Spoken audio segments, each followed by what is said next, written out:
बराबरि करां साफ़ी बि आहियां। मां मंशा जे ख़िलाफ़ मां जिथे किथे मेड़ राधण थड़ी दादू मेड़ पूरे सिंध ते इतिजार कंदुमि।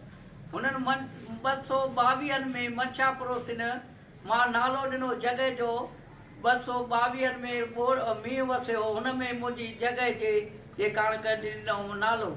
हुननि नालो मुंहिंजो दाख़िल कयल डिलीट कराए छॾियो। मंशा जे ख़िलाफ़ जिदोजहद कई। मां हाणे बि मुंहिंजो सूमरे ॾे अली हसन ॾे ॿिए ॾे मां साहब ॾे वियुमि। मां चयो मूंखे चए थो हाणे तोखे मोकल आहे जिथे वञी कोर्ट वञी DC वटि वञी किथे बि वञी तुंहिंजो नालो न दाख़िल न थींदो। मां ईअं चवणु चाहियां थो हिनखे हटाए ईमानदार ऑफिसर रखनि।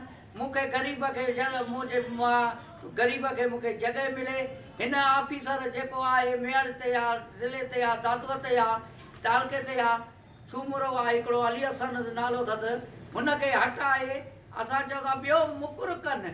DC खे चऊं था न त नोटिस वठे DC नोटिस वठे मुख़्तियार खे चऊं था गलू खे चऊं था हिन जो नोटिस वठे हिनखे हटाए ईमानदारी रखनि पोइ ग़रीब जी मदद करे। हे राशी आहे वे माना गुंडागर्दी वारो ॻाल्हि करे थो माना बदमाशी वारी थो ॻाल्हि करे। इहो सूमरो आहे या हिकिड़ो अली हसन जो नालो अथसि हुनजो चवंदा हे ॿई गुंडागर्दी था कनि। चवनि था मोकल अथई तूं अख़बार में ॾिए तूं DC वटि वञे कोर्ट वञे तोखे मोकल आहे। हे माना गुंडो माण्हू आहिनि ॿई गुंडा आहिनि हिननि खे हटाए ईमानदार रखियो वञे।